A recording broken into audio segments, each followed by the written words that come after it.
नमस्कार मित्रों, अपने राजस्थान का अफवाह तंत्र चल रहा था। तो अफवाह तंत्र को अपने 3 भागों में डिवाइड करके देखा था। तो अरब सागर में गिरने वाली नदियां, बंगाल की खाड़ी में गिरने वाली नदियां, ये दोनों हो चुकी है। आज अपन चर्चा करेंगे आंतरिक प्रवाह की जो नदियां हैं राजस्थान की, उनकी चर्चा करेंगे आज। तो देखिए, आंतरिक प्रवाह की नदियां सर्वाधिक है राजस्थान के अंदर, ठीक है ना। बंगाल की खाड़ी में जल गिराने वाली और अरब सागर की बजाय आंतरिक प्रवाह की नदियां सबसे ज्यादा है राजस्थान के अंदर। तो देखिएगा, उसकी चर्चा करते हैं। उनकी ज्यादा बातें नहीं, ज्यादा बातें उनकी थी, उनको अपन डायग्राम से देख लिया। आज जो आंतरिक प्रवाह की नदी है उसको देखते हैं। तो आंतरिक प्रवाह में देखिए कौन कौन सी नदियां हैं, ठीक है। आंतरिक प्रवाह की नदियां, आंतरिक प्रवाह की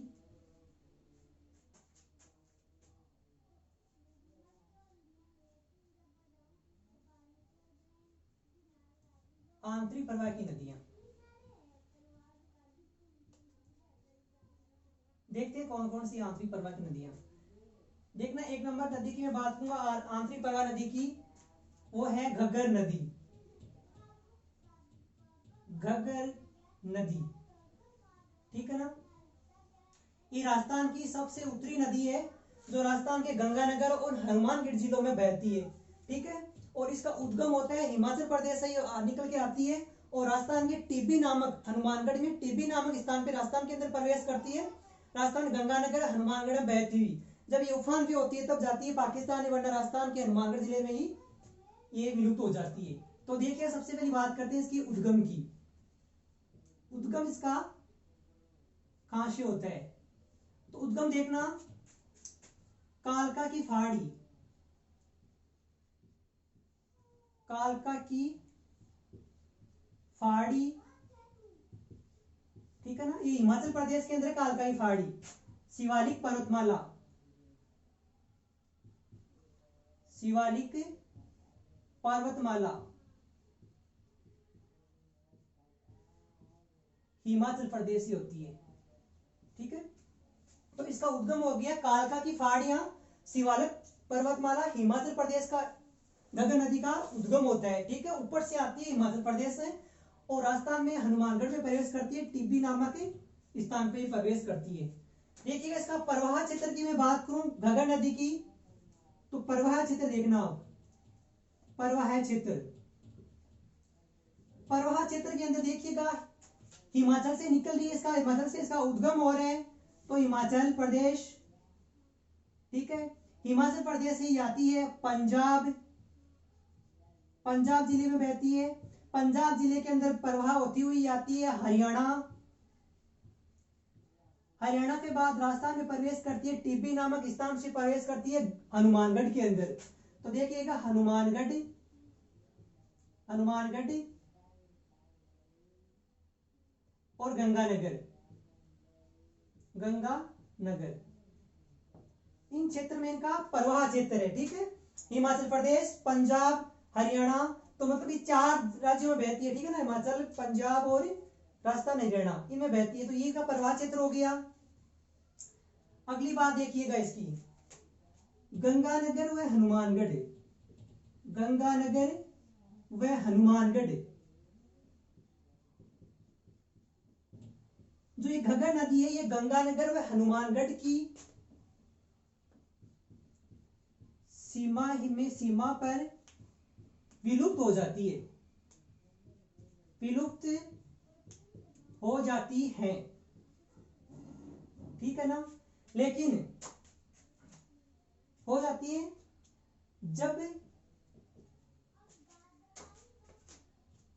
इस नदी में, इस नदी में जल की अधिकता होने पर, जल की अधिकता होने पर, अधिकता होने पर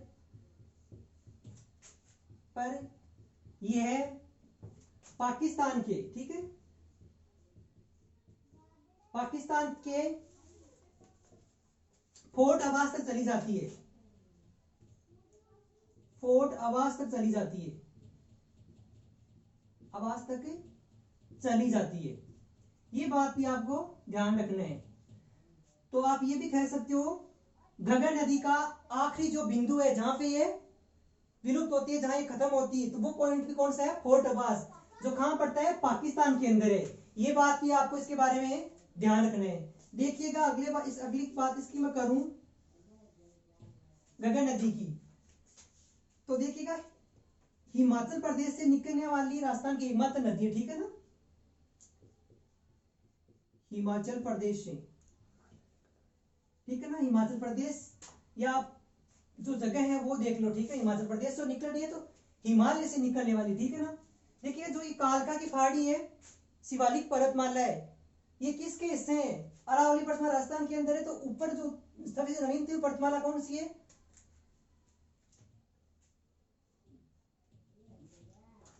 हिमालय पर्वतमाला।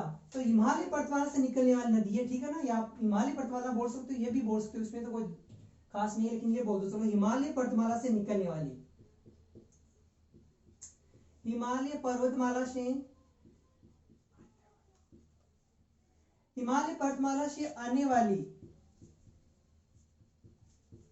वाली राजस्थान की एकमात्र नदी, राजस्थान की एकमात्र नदी, ये एक नदी है जो हिमालय से प्रश्न आती है और राजस्थान के अंदर प्रवेश करती है, ठीक है। और सारी नदी है जो किसी का राजस्थान से उद्गम होता है, किसी मध्य प्रदेश से होता है, लेकिन ये एक ऐसी नदी है जिसका उद्गम हिमालय पर्वतमाला से होता है। यह बात भी आपको ध्यान रखनी है।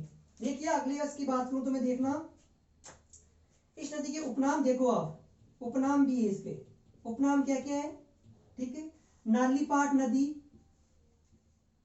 नालीपाट नदी,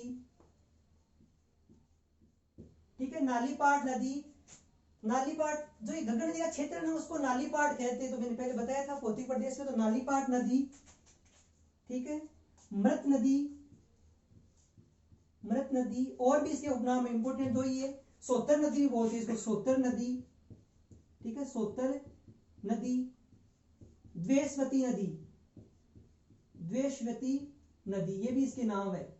देखना ये तो द्वेषवती नदी है ना, ये इसका वैदिक मतलब जो वेद है ना, ऋग्वेद, उसमें नाम मिला है इसको, तो इसका द्वेषवती नाम उसमें मिला, द्वेषवती नाम इसका नाम है। सोतर नदी, मर्त नदी, नालीपाट नदी इसके नाम है, ठीक है।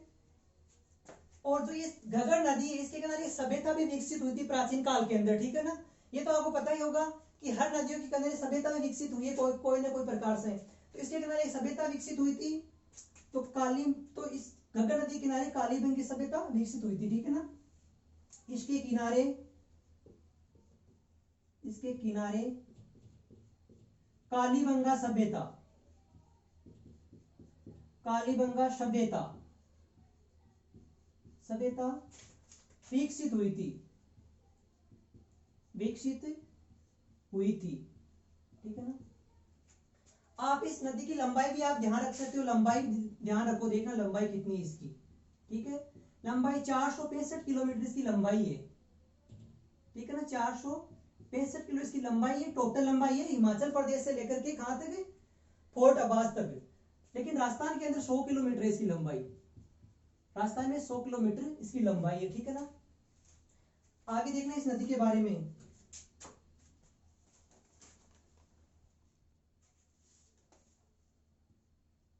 तो देखिएगा इस जो ये नदी है ना घग्गर नदी, राजस्थान में घग्गर नदी बोलते हैं, इसी नदी को पाकिस्तान के अंदर अन्य नाम से जाना जाता है, वो है हाकरा नदी। तो पाकिस्तान में, ठीक है ना, PAK शॉर्ट में लिख रहा हूं, PAK, पाकिस्तान में इसे हाकरा, ठीक है ना, हाकरा नदी के नाम से जाना जाता है, ये बात भी आपको ध्यान रखना है, ठीक है।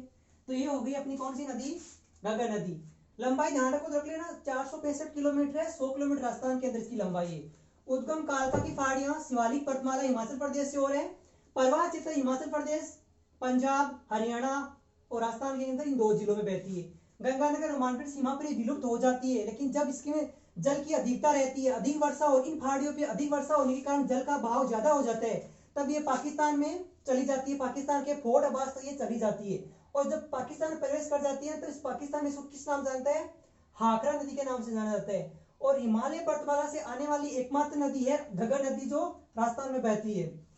इसके किनारे विकसित हुई थी कालीबंगा सभ्यता। ये गगन नदी है, इसके बारे में आपको ध्यान रखना। अगर अपन दूसरी नदी की बात करें आंतरिक प्रवाह की, तो देखिएगा वो कौन सी नदी है। गगन नदी तो हो ही गई, इतनी बातें हैं इसकी मोस्ट ये ध्यान रखना आपको। अब देखना दूसरी नदी, सर्वाधिक नदियां आंतरिक प्रवाह वाली नदियां ही है बंगाल की खाड़ी और अरब सागर वाली नदियों की बजाय। ज्यादा किसमें है? आंतरिक प्रवाह नदियां। तो 2 नंबर नदी की बात में देखिएगा कांतली नदी। कांतली नदी नाम सुना होगा, कांतली नदी पढ़ा भी होगा इसके बारे में। देखिएगा ये कांतली नदी है ना, इसका उद्गम कहां से होता है? उद्गम, इसका उद्गम होता है सीकर जिले से। तो देखिएगा खंडेला की पहाड़ियां,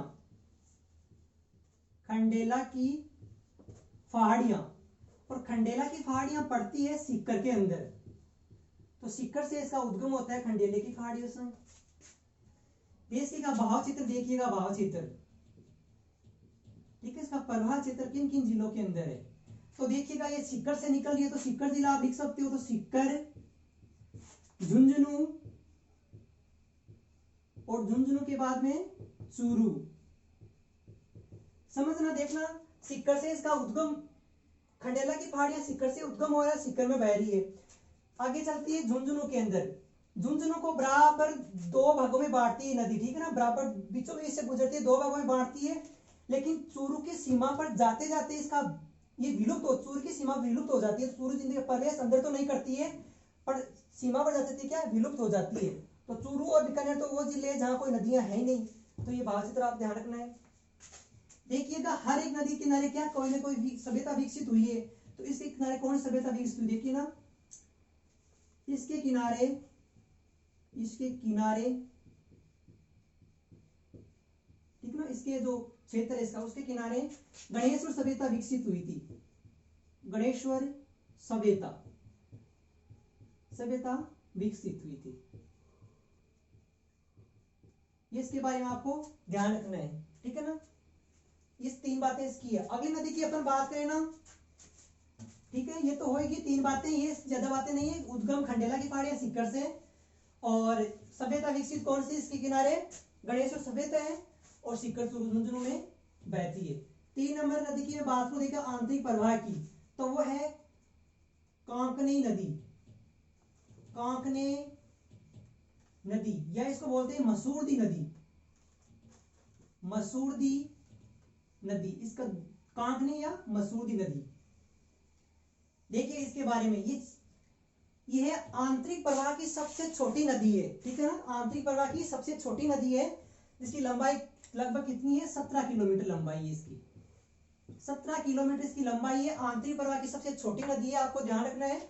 और आंतरिक प्रवाह की सबसे छोटी नदी तो ये है, और सबसे बड़ी पूछे तो 100 किलोमीटर वाली कौन सी? ये कांतली नदी है। कांतली नदी है सबसे बड़ी आंतरिक प्रवाह की, क्योंकि अंदर ही बह रही है।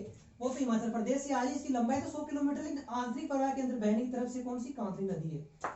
तो देखिए इसका उद्गम देखना, उद्गम, ये नदी एक ही जिले के अंदर है, जैसलमेर में। जैसलमेर से निकलती है, वहीं उसका विलुप्त हो जाती है। तो यह नदी जैसलमेर से निकलकर, जैसलमेर से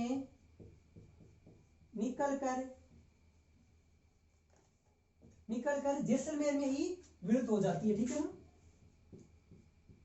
जैसलमेर में ही विलुप्त हो जाती है,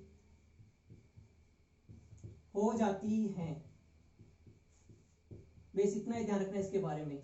एक बात और ध्यान रखना, जहां ये नदी विलुप्त हो रही है, आखिर में जाकर के बुद्ध झील है जैसलमेर के अंदर, उसके अंदर गिर जाती है, वहां बुद्ध झील का निर्माण करती है, ठीक है ना। तो अंत में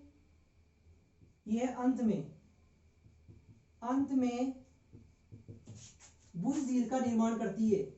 बुद्ध झील इंपोर्टेंट झील है ये, ठीक है ना, बुद्ध झील का निर्माण करती है।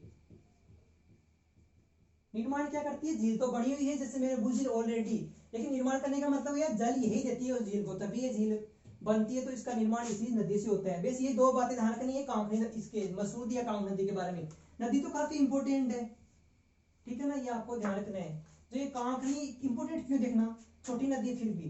जो ये कांकनी या मसूदी नदी है ना, इसके किनारे जो जैसलमेर के जो शासक हुए हैं उनकी छतरियां बनी हुई है उस नदी किनारे, तो वैसे इसलिए इंपॉर्टेंट है, ठीक है ना, भुज झील है। आगे देखना दूसरी नदी के बारे में बात करते हैं। घग्गर हो गई, कांकनी नदी हो गई, कांकनी या मसूदी नदी हो गई। आगे देखना मेंथा नदी या मेंढा नदी, ठीक है ना। 4 नंबर नदी है मेंथा नदी। मेंथा नदी, मेंथा नदी या मेंढा नदी की बात है, मेंथा या मेंढा नदी। देखिएगा इसका उद्गम देखना आप, उद्गम, इसका उद्गम होता है से मनोहरपुरा की फाड़ियां, जयपुर से उसको होता है इसका उद्गम, है ना। मनोहरपुरा की फाड़ियां, मनोहरपुरा की फाड़ियां, और ये मनोहरपुरा की फाड़ियां पड़ती है जयपुर के अंदर। 3-4 बार चर्चा कर चुके हैं इन फाड़ियों की, अब भी याद नहीं हुआ तो फिर याद होना ही नहीं है, ठीक है। तो मनोहरपुरा की फाड़ियां, जयपुर से इसका उद्गम हो रहा है। देखो एक भाव चित्र देखना आप, ये मेंथा और मेंढा नदी है ना, इसका भाव चित्र है। अच्छा ये तो मेंथा भाव चित्र तो इसके बारे में ज्यादा नहीं है, वैसे मेंथा जयपुर से उद्गम होती है और जयपुर में बहती है, तो ये उद्गम हो गया। और इसके बारे में देखना, ये नदी सांबर झील में गिरती है, नदी भी, ठीक है। जयपुर से निकलती है तो सांबर झील में गिरती है, ठीक है ना। तो ये जयपुर से निकलकर, जयपुर से निकलकर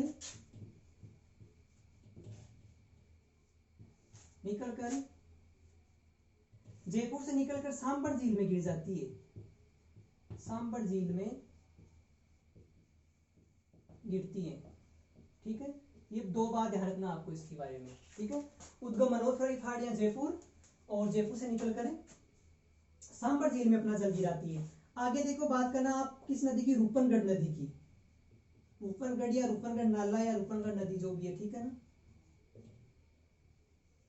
ये अजमेर से निकलकर और सांबर झील के अंदर जल गिराती है अपना, इसके बारे में ध्यान रखना है। तो देखिएगा अजमेर से निकलकर,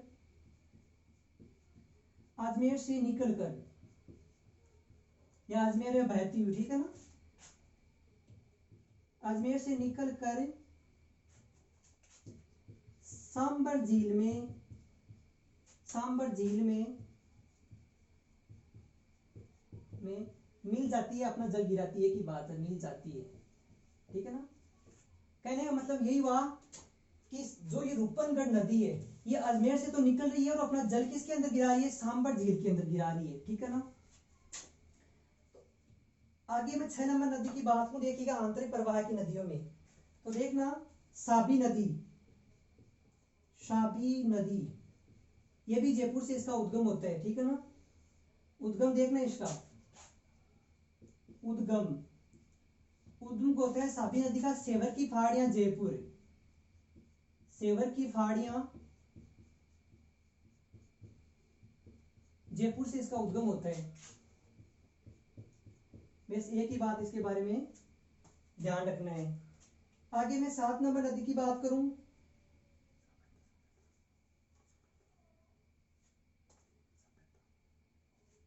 ठीक है ना। तो एक बात इसके बारे में और ध्यान रख लेना आप, जो ये नदी है साबी नदी, इसके किनारे एक सभ्यता में विकसित हुई थी, ठीक है ना। सभ्यता वो कौन सी है वो भी ध्यान रख लेना, ठीक है ना। जोधपुरा सभ्यता, जोधपुरा सभ्यता, ठीक है ना। साबी नदी किनारे विकसित हुई थी जोधपुर सभ्यता। ये सभ्यता वो चर्चा अलग से कर लेंगे, लेकिन आपको यह भी थोड़ा बहुत ध्यान रखना है। ये बात होगी नदियों की, और 1-2 नदी और है आंतरिक प्रवाह नदी की, उसकी बात करते हैं। देखना वो कौन कौन सी है और कितनी है। एक है, कौन सी है वो नदी, इंपोर्टेंट नदी है, काफी फेमस नदी है वो तो, ठीक है, रूपारेल नदी। देखना रूपारेल नदी, रूपारेल जो नदी है ये 2 जिलों के अंदर बहती है, अलवर और भरतपुर जिलों में। तो देखिएगा ये है नदी अलवर से निकलकर, अलवर जिले में बहती हुई ये नदी, अलवर से निकलकर, इसका मतलब अलवर से क्या हो रहा है, इसका उद्गम हो रहा है। अलवर से निकलकर भरतपुर में विलुप्त हो जाती है, विलुप्त हो जाती है। ये इसके बारे में ध्यान रखना है, ठीक है। तो ये हो गई अपनी आंतरिक प्रवाह की नदियां, ठीक है। तो अब देखिए, तो ये हो गई अपनी आंतरिक प्रवाह की नदियां, ठीक है। तो नदियों को तीन भागों में बांट फटा था, बंगाल की खाड़ी में जल गिराने नदियां और अरब सागर में जल गिराने नदियां और आंतरिक प्रवाह की नदियां, तीनों को देख लिया, उन दोनों को डायग्राम से देख लिया, और जो आंतरिक प्रवाह की जो छोटी छोटी नदियां हैं उन छोटी छोटी बातें वो भी अपने देख लिया। अब बात करते हैं तीनों प्रवाहों की नदियां की इंपॉर्टेंट बातें, जो महत्वपूर्ण तथ्य बनते हैं, जहां से अक्सर सीधे क्वेश्चन पुटअप होते हैं, उनके बारे में देखते हैं। वो तथ्य कौन कौन से हैं, तो देखिएगा, महत्वपूर्ण तथ्य, महत्वपूर्ण तथ्य, और ये महत्वपूर्ण तथ्य किन के हैं, उन तीनों आंतरिक प्रवाह और तीनों प्रकार की जो नदियां हैं उनके बारे में महत्वपूर्ण तथ्य, वो आपको 10-12 तथ्य, वो इंपोर्टेंट अक्सर सीधा क्वेश्चन उठता है उनसे, तो वो आपको डायरेक्ट ध्यान रखना है। देखिएगा, एक नंबर देखिएगा, सर्वाधिक नदियों वाला संभाग, सर्वाधिक नदियों वाला संभाग, नदियों वाला संभाग याद रखना है आपको, ठीक है। कौन सा संभाग है, कोटा, कोटा संभाग में सर्वाधिक नदियां बहती है, कोटा, बूंदीवारा, झालावाड़, इनमें सर्वाधिक नदियां बहती है। अगला क्वेश्चन आपको याद रखना है, न्यूनतम नदियों वाला संभाग, ठीक है। न्यूनतम नदी वाला संभाग कौन सा है, बीकानेर, बीकानेर संभाग, न्यूनतम नदियां, बीकानेर में सबसे कम नदियां है, ये आपको ध्यान रखना है। देखिएगा, सर्वाधिक नदियों वाला जिला, सर्वाधिक नदियों वाला जिला, नदियों वाला जिला, और वो कौन सा है, वाकल, गुजरी, कौन कौन सी थी, वो चित्तौड़गढ़ बहने वाली, तो चित्तौड़गढ़, चित्तौड़गढ़ जिले से सर्वाधिक नदियां बहती है, ठीक है ना, चित्तौड़गढ़। और न्यूनतम नदियों वाला जिला, जिला की बात कर रहा हूं, ठीक है। न्यूनतम नदियों वाला जिला कौन सा है, वो है बीकानेर, बीकानेर और चूरू, ठीक है ना। इनमें एक भी नदी नहीं है, ठीक है ना, एक भी नदी नहीं है, तो बीकानेर चूरू में एक भी नदी नहीं है, तो न्यूनतम नदी वाले जिला कौन कौन से हो गए, बीकानेर और चूरू। देखिएगा, राजस्थान की सबसे बड़ी नदी, राजस्थान की सबसे बड़ी नदी कौन सी है, चंबल, ठीक है। चंबल, राजस्थान की सबसे बड़ी नदी कौन सी है, चंबल। ये भी आपको ध्यान रखना, सीधा क्वेश्चन बनता है कि राजस्थान की सबसे बड़ी नदी कौन सी है एग्जाम में, तो कौन सी, चंबल। अगला क्वेश्चन देखना, अपोह तंत्र की दृष्टि से सबसे बड़ी नदी, तो अपोह तंत्र की दृष्टि से सबसे बड़ी नदी, तो अपोह तंत्र भी सबसे बड़ी चंबल का ही है, ठीक है ना, मध्य प्रदेश से निकल गई, तो अपोह तंत्र सबसे ज्यादा किसका है, चंबल से ही। देखो, एमपी से बहुत सी नदियां आ रही है, ऊपर से बहुत सी नदियां आ रही है, एमपी से भी, यहाँ से कितनी नदियां आ रही है चंबल के अंदर, इधर से भी आ रही है, तो अपोह तंत्र का जाल सबसे ज्यादा बड़ा हो गया किसका, चंबल का, तो चंबल। ये पॉइंट ध्यान रखना, सीधा क्वेश्चन बन रहा है यहां से। देखिएगा, घड़ियालों की शरण स्थल लेपर्सी नदी कौन सी है, ठीक है ना, तो देखा, घड़ियालों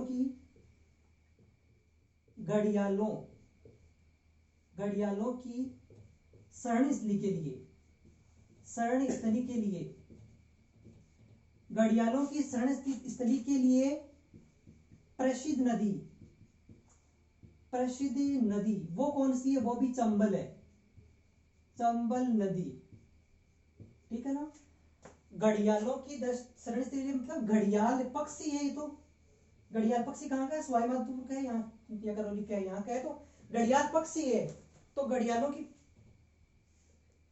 तो ठीक है। तो ये भी इंपॉर्टेंट क्वेश्चन बनता है यहाँ से, घड़ियालों की सरणी स्थिति प्रसिद्ध क्योंकि पूछा क्वेश्चन ये घड़ियाल पशु है, ठीक है, सॉरी पक्षी नहीं है, पशु है, क्योंकि जल में पाए जाते हैं। जो घड़ी चंबल नदी है तो चंबल नदी के आसपास में जो है जलीय क्षेत्र वहां पाए जाते हैं घड़ियाल पशु, ठीक है ना। तो पक्षी नहीं है, पशु बोल सकते हैं आप, तो घड़ियाल पशु है, ये भी आपको ध्यान रखना है, ठीक है। अगले पॉइंट की मैं बात करूं तो देखिएगा, ठीक है। तो देखना और अगले पॉइंट की बात करें, देखना पूर्णतः राजस्थान के अंदर बहने वाली सबसे बड़ी नदी कौन सी है, ठीक है ना। पूर्णतः राजस्थान के अंदर बहने वाली नदियां, बहने वाली सॉरी नदी, बहने वाली नदी, ठीक है ना। पूर्णतः राजस्थान के अंदर बहने वाली सबसे बड़ी नदी, ठीक है ना, बहने वाली सबसे बड़ी नदी की बात कर रहे हैं अपन, सबसे बड़ी नदी, बड़ी नदी, और वो नदी कौन सी है?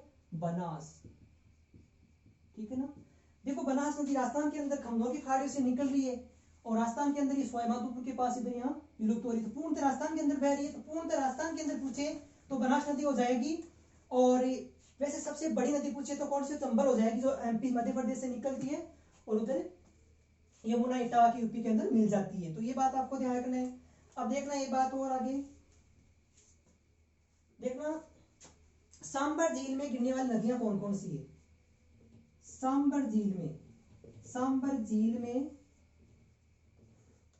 सांबर झील में गिरने वाली नदियां, गिरने वाली नदियां, तो देखिए वो कौन कौन सी है।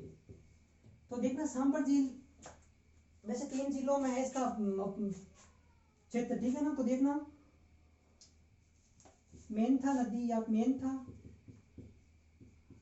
खारी और रूपनगढ़, रूपनगढ़, ठीक है ना। देखो जिस ये सांबर झील है, ठीक है ना, सांबर झील, सांबर झील, तो इधर तो पड़ता है जयपुर, जयपुर जिला है इधर, इधर पड़ता है अपना नागौर, ये नागौर, ठीक है, और ये अजमेर, ठीक है, ये अजमेर। तो देखिए तीनों में है, ये तीनों जिलों के अंदर सांबर झील, आपको ध्यान रखना है। लेकिन जो इसका प्रशासनिक जो कार्य क्षेत्र बाहर है इसका, वो जयपुर जिले के पास है, इसका राजस्थान जो राजधानी है अपनी जयपुर, उसके पास है। तो देखना रूपनगढ़ नदी आ रही है किधर किधर से? ये मेंथा नदी, और ये खारी नदी आ रही है किसी अजमेर से, और रूपनगढ़ आ रही है अजमेर से, और मेंथा किसे आ रही है? जयपुर से। तो इन तीनों में इसका भाग क्षेत्र आपको ध्यान रखना है। देखना एक दो पॉइंट की और बात करें अपन, तो देखना इन नदियों का क्रम देखना आप, सबसे बड़ी छोटी का क्रम क्या क्या है वो देखना आप, ठीक है। तो देखिएगा एक बात और ध्यान रखना आप, राजस्थान में एमपी की सीमा बनाने वाली नदी, एमपी की सीमा बनाने वाली नदी वो कौन सी है? बनाने वाली नदी, तो देखना एमपी से निकल रही है चंबल नदी और ये सीमा बना रही है इधर, एमपी से 84 चित्तौड़गढ़ में प्रवेश कर जाती है, और कोटा इधर कोटा आगे सवाई माधोपुर करौली बहती हुई आगे चली जाती है यमुना नदी में। तो ये वो कौन सी होगी? चंबल नदी, चंबल नदी, ठीक है ना। ये इसके बारे में ध्यान रखना है। अब देखना इंपॉर्टेंट चीज, अब से एग्जाम में क्वेश्चन बनता है नदियों का, ठीक है ना, या बड़ी नदियों का, ये बोल सकते हो आप, बड़ी नदियों का, बड़ी नदियों का, नदियों का घटता क्रम, घटता हुआ क्रम, क्या लगता है क्वेश्चन बन सकता है यहां से? देख लेना अभी घटता हुआ क्रम क्या है इनका। वही नदी है जो अपन ने पढ़ी है, चाहे वो अरब सागर की हो सकती है, बंगाल खाड़ी की हो सकती है, चाहे वो आंतरिक प्रवाह की हो सकती है, अपन को तो नदियों का घटता हुआ क्रम ध्यान रखना है, ठीक है। तो देखिएगा घटता हुआ क्रम, यहाँ से एमपी से निकल रही है कौन सी नदी? चंबल नदी, तो चंबल मतलब सबसे बड़ी नदी हो गई चंबल, फिर माही, चंबल, माही, बनास, ठीक है। देखना आप एक बार, चंबल सबसे बड़ी नदी, ठीक है। चंबल के बाद में माही बह रही है, ये भी एमपी से निकल रही है, ठीक है। इसके बाद में देखना बनास, बनास, ठीक है ना। और बनास के बाद देखिएगा लूणी, लूणी नदी, ठीक है ना। और लूणी के बाद में देखना आप घग्गर नदी, अभी आंतरिक प्रवाह के बारे में बात की थी, घग्गर नदी। और घग्गर नदी के बाद देखना आप बाणगंगा, कांसी नदी नहीं है ना, कांसी तो नहीं है, ठीक है ना। बाणगंगा, ये कांसी तो इनसे छोटी है, मतलब बाणगंगा से भी, ठीक है, बाणगंगा। और बाणगंगा के बाद में गंभीरी, ठीक है, काली सी, बाणगंगा और काली सील, करौली से निकल रही है काली सील। और बाद में कौन सी है, गंभीर है, गंभीर नदी, ये है इनका क्रम, ठीक है। चंबल, माही, बनास, लूणी, घग्गर, बाणगंगा और कालीशील और गंभीरी, इन नदियों का एक क्या घटता हुआ क्रम है, ठीक है ना। ये हो गई इनकी पॉइंट्स के बारे में बातें। तो देखना, अब देखना इनका डायग्राम आप एक बार लास्ट के अंदर। जो ये नदियां हैं तीनों को अपने पढ़ा था, आंतरिक प्रवाह की नदियां और अरब सागर में जल गिराने नदियां और बंगाल की खाड़ी में जल गिराने वाली नदियां, इनका स्थिति क्या है मैप में देखना लास्ट के अंदर। आप देखना एक बार क्या स्थिति है, आपको याद आएगा वापस। ये अपना राजस्थान है, ठीक है, और ये अपना राजस्थान,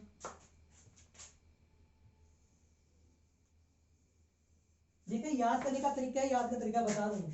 फर्स्ट बार अपने बात की थी अरब सागर में जल गिराने नदियां, अरब सागर में जल गिराने नदियां की सबसे पहले अपन ने बात की थी, डायग्राम से की थी। बाद में बात की थी अपन ने बंगाल की खाड़ी में जल गिराने वाली नदियां, ठीक है, बंगाल की खाड़ी में जल गिराने वाली नदियां। और 3 नंबर पे बात की थी अपन ने किसकी, आंतरिक प्रवाह की नदियां, आंतरिक प्रवाह की नदियां। वैसे ये 3 ही रूप था ना, अरब सागर में गिराने वाली, बंगाल की खाड़ी में गिराने वाली और आंतरिक प्रवाह की नदियां। तो देखना अरब सागर में जल गिराने नदियां कौन कौन सी थी, एक मात्र 4 नदी थी, कितनी थी, 4 नदियां थी। ये सिंपल तरीके समझना, आप नदियां ज्यादा कोई जटिल नहीं है, आप देखना एक बार। अरब सागर में जल गिराने नदियां 4 थी, 4 कौन कौन सी थी, देखना कौन कौन सी थी, लूणी, ठीक है, लूणी नदी थी। उसके बाद में कौन सी थी, पश्चिम बनास, ठीक है। और 3 नंबर में कौन सी थी, साबरमती, साबरमती नदी। और 4 नंबर पे माही, माही, ठीक है। ये 4 नदियां थी जो अपना जल कहां गिरा रही है, अरब सागर के अंदर गिरा रही है। और बंगाल की खाड़ी में जल गिरा नदियां कौन कौन सी, देखिएगा, बनास, बनास, चंबल, ठीक है ना। ये 2 बड़ी बड़ी मुख्य नदियां थी और 2 छोटी और देख लो आप, वो भी थी, बाणगंगा, बाणगंगा और गंभीर, गंभीर। ये 4 नदियां थी किसके अंदर, बंगाल की खाड़ी से जल गिराने वाली नदियां। और देखिएगा आंतरिक प्रवाह की नदियां 6-7 नदियां थी, कितनी, 6-7 नदियां थी। वो कौन कौन सी अभी देखिए, जस्ट उसके बारे में देखना।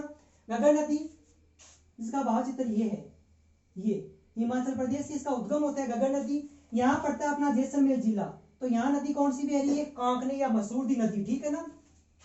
यहाँ पड़ता है शेखावाटी इलाका, सिक्कर, चुरू, झुंझुनू, यहाँ है सिक्कर। तो सिक्कर में कौन सी नदी बह रही है, इस तरफ से, कौन सी, कांतरी नदी, ठीक है ना। सिक्कर से इसका उद्गम हुआ है, झुंझुनू को बराबर 2 भागों में बांट रही है और चूरू की सीमा विलुप्त हो रही है, ये होगी घग्गर नदी। और आंतरिक प्रवाह में की थी अपनी कौन सी, साबी नदी, ये साबी नदी जयपुर के अंदर। और कौन सी की थी अपनी, खारी नदी, ये अजमेर के अंदर। ये रूपारेल इधर अलवर भरतपुर में। ये आंतरिक प्रवाह की मुख्य में नदियां थी, आप स्थिति देख सकते हो, इस रूप में बह रही है। अब देखना अरब सागर, ये अरब सागर नदियां कौन सी, लूणी की बात की थी, यहाँ पड़ता है अपना अजमेर मध्य से। तो मध्य से लूणी नदी का उद्गम होता है और अजमेर नागौर से भी, नागौर से जोधपुर, जोधपुर से बाड़मेर और जालोर से इधर घिरी है। ये स्थिति किसकी है, लूणी की। पश्चिम बनास केवल एक ही जिले में बहती है, किसके अंदर, सिरोही में। तो सिरोही पड़ता है अपना यहाँ, सिरोही में बहती जाती है, किसमें, अरब सागर अपना जल गिराती है। फिर साबरमती एक ही जिले के अंदर बहती है, कौन से, उदयपुर में। यहाँ ये उदयपुर, उदयपुर से निकलती है और किस में जाती है, अरब सागर में जाती है। ये हो गई माही नदी, माही नदी का एमपी से उद्गम हो रहा है और राजस्थान में बांसवाड़ा के बांसवाड़ा में खांडू गांव से प्रवेश कर रही है और बांसवाड़ा से प्रतापगढ़ की इधर सीमा बनाती हुई रास्ते में बहती वापस किसके अंदर आ जाती है, अरब सागर में आती है। ये चार नदियां मुख्य किसकी हो गई, इसकी। अब बात करते हैं बंगाल की खाड़ी, इसमें नदियां देखना, बनास नदी, बनास नदी यहाँ पड़ता है अपना राजसमंद, ये रहा राजसमंद, राजसमंद के खमनोर की फाड़ियों से कौन सी नदी निकल रही है, बनास नदी। देखना इसकी स्थिति ये, और यहाँ जाती जाती किससे मिल जाती है, चंबल नदी में। तो देखिए एमपी से आ रही है चंबल नदी और यहाँ 84 चित्तौड़गढ़ में प्रवेश कर रही है चंबल नदी और यूं बहती हुई इसमें कोटा इधर सवाई माधोपुर करौली बहती हुई यहाँ यूपी यमुना के अंदर चली जाती है, इटावा के पास मिल जाती है और ये बनास आकर के इसमें मिल जाती है, इसके अंदर मिल जाती है सवाई माधोपुर में। ये दो नदियां, बाण गंगा नदी तो ये अपना जयपुर जिला पड़ता है, राजस्थान की राजधानी। तो यहाँ से बेराट की पहाड़ी जयपुर ये गंगा नदी निकलती है और जयपुर में बहकर दौसा, दौसा से अलवर और अलवर से बह जाती है किसके अंदर, यमुना नदी के अंदर। गंभीर नदी, गंभीर नदी का सवाई माधोपुर धौलपुर से यहाँ बहती है, इसका थोड़ा बहाव क्षेत्र ज्यादा बड़ी नदी नहीं है, तो ये करौली से उद्गम होता है, इधर बह जाती है। ये है डायग्राम से मुख्य नदियां, नदियों का जाल ये है। अब दो बातों को ध्यान रखना, देखिएगा जब ये लूणी नदी है, जब ये लूणी नदी बहती है तो बालोतरा है ना, बालोतरा बाड़मेर पड़ता है, ये हाँ बाड़मेर, तो बालोतरा इसका जल मीठा रहता है, उसके बाद खारा हो जाता है।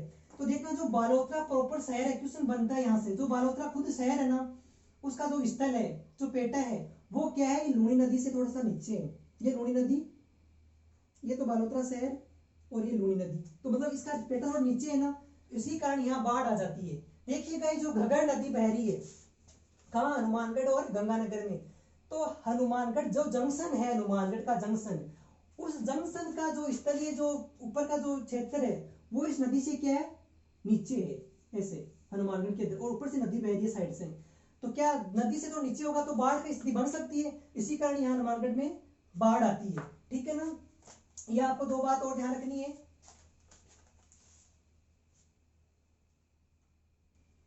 ठीक है, तो देखना आप दो तीन बात और ध्यान रख सकते हो। अरब सागर बंगाल की बात हो गई। जो ये आंतरिक प्रवाह की नदियां है ना, ये आंतरिक प्रवाह की नदियां अरब सागर में जलविरान नदियां और बंगाल की खाड़ी में जलविरान नदियों से ज्यादा है। इन नदियों से ज्यादा नदियां कौन सी है, आंतरिक प्रवाह की नदियां। देखना ये चार नदी है अरब सागर में जल गिराती है और ये चार नदियां बंगाल की खाड़ी में जल गिराती है, लेकिन आंतरिक प्रवाह की 7-8 नदी है। देखना घग्गर है, जो कांतली है, कांकनी नदी है, जो 5-7 नदियां ज्यादा से है। तो ये ना पूरे राजस्थान की जो नदियां है ना, पूरे राजस्थान की नदियां उसका 60% है, 60%, 60% आंतरिक प्रवाह की नदियां हैं।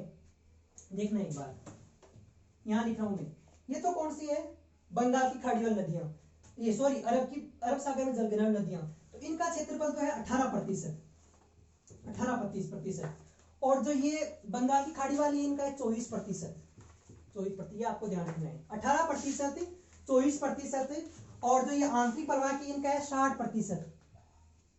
तो कुल नदियों में से 60% तो आंतरिक प्रवाह की नदियां रखती है, 24% बंगाल की खाड़ी वाली रखती है और 18% रखती है ये अरब सागर वाली। देखिएगा जो पूरे भारत का जो ये जलीय जो क्षेत्र है, जलीय जो इलाका है, आप मान सकते हो जो जल का ये अपवाह तंत्र है जो भी है, इनका राजस्थान के अंदर प्रतिशत है 1.16%। राजस्थान के अंदर कुल हिस्सा 1.16% राजस्थान के अंदर है पूरे भारत का, यह आपको ध्यान रखना है। एक बात और, जो लूणी नदी है, तो राजस्थान की सबसे बड़ी नदी तो कौन सी होगी, चंबल नदी होगी।